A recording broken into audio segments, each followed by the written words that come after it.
Hello, I am just doing a quick video on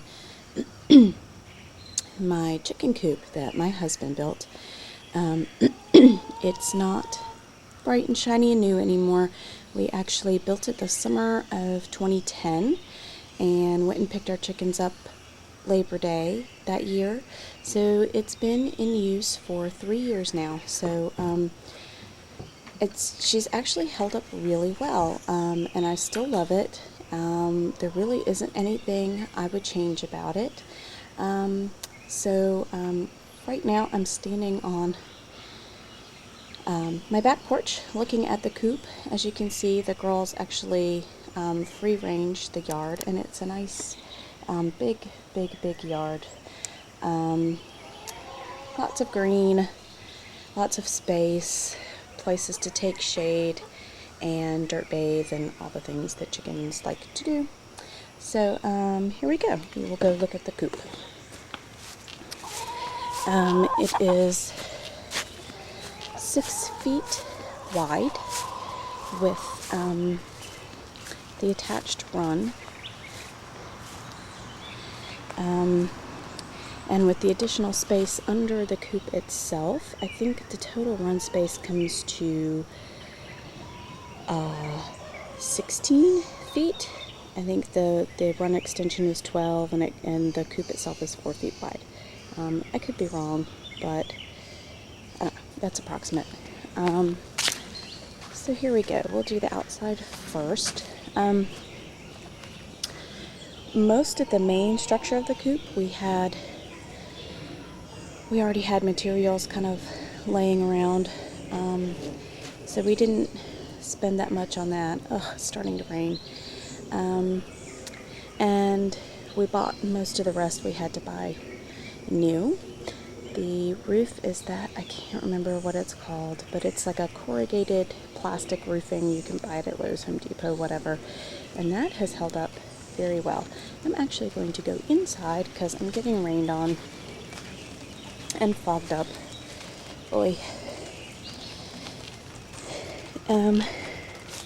So we're inside the run now. I was really insistent on having a run that I could walk in and clean easily and access easily and catch chickens if I needed to. There's a couple of little perches that they like to sit on.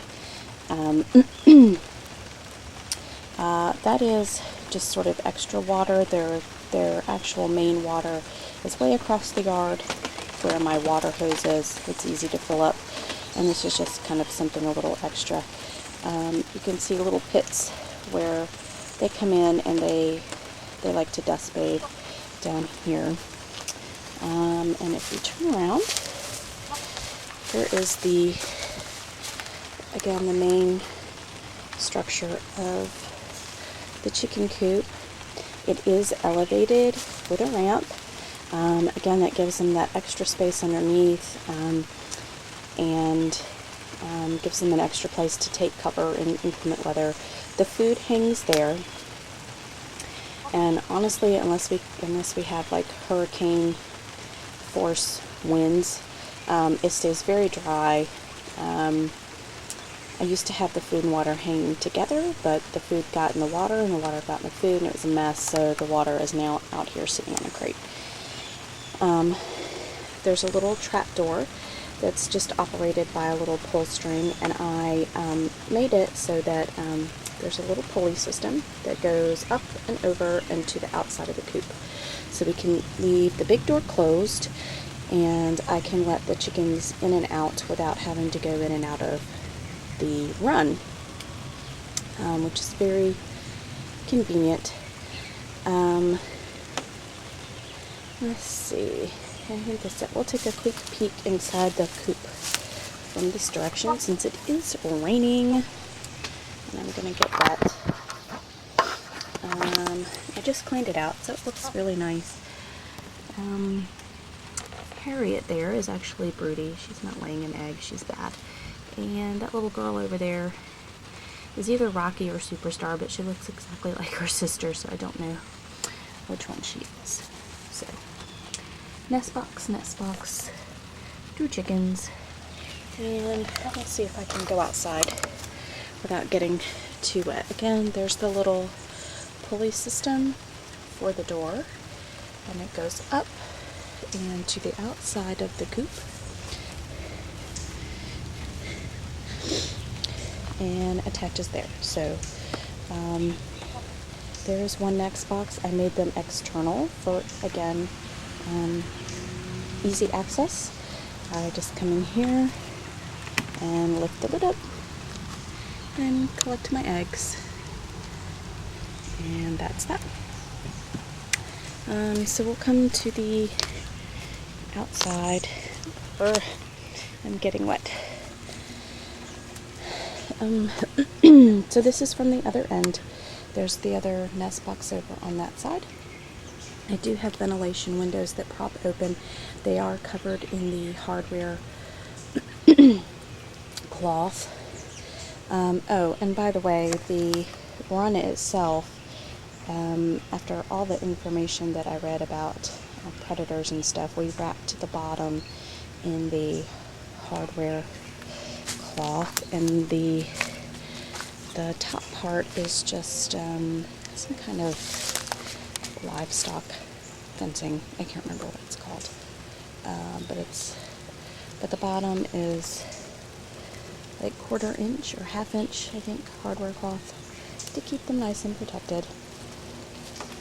It's sitting on these cinder blocks. I wouldn't call it a permanent foundation.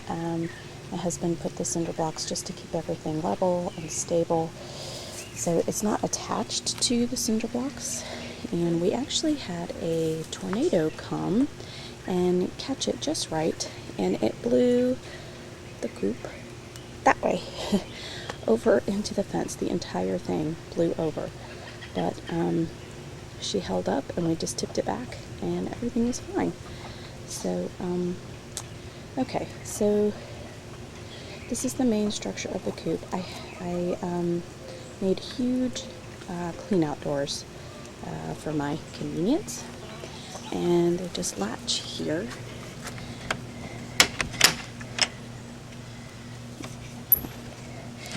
I did just clean it out so it's nice and sparkly clean. It has been in use 3 years, so we've got some, poo marks. She's due for a good power washing. I do have some cobwebs I can't really reach with the broom, so again, a power washer, I think, is going to take care of that. But honestly, it's relatively clean. It stays very nice and dry in here. Again, there's the 2 nest boxes, and we started with just the 2, and as I added chickens, we decided that we needed 2 more. Sometimes they still pile up together, which is funny. In the front here, I have just a little kickboard. It just rests. In the bottom, there are some brackets in the corners there, and it just rests in there, and that keeps all the shavings and whatnot inside the coop. I just put pine shavings in there, and then we have roost boards up here for nighttime. They don't actually sleep in their nest, they roost. And these boards are, I guess, 1x6s, and they just rest here.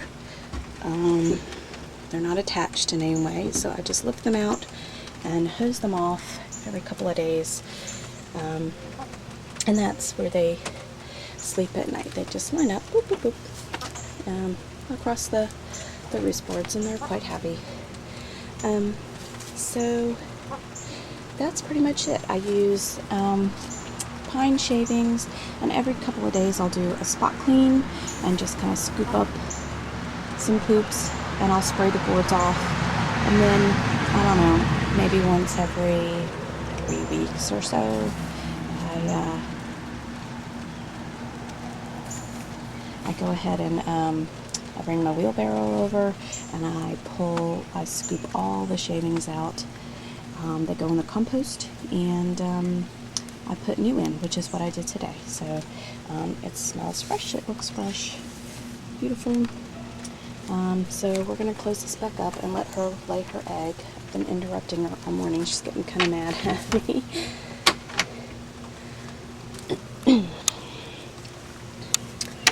So those close right up. The little windows, get in on that, are actually just held open by these little, it's kind of difficult to see, little dowel rods.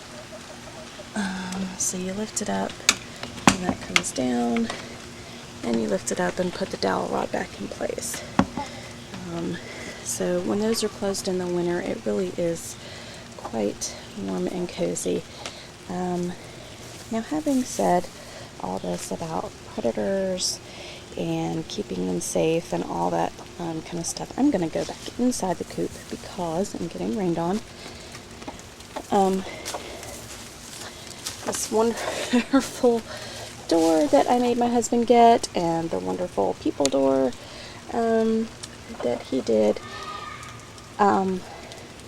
I don't use any of either of them anymore. They stay open all the time.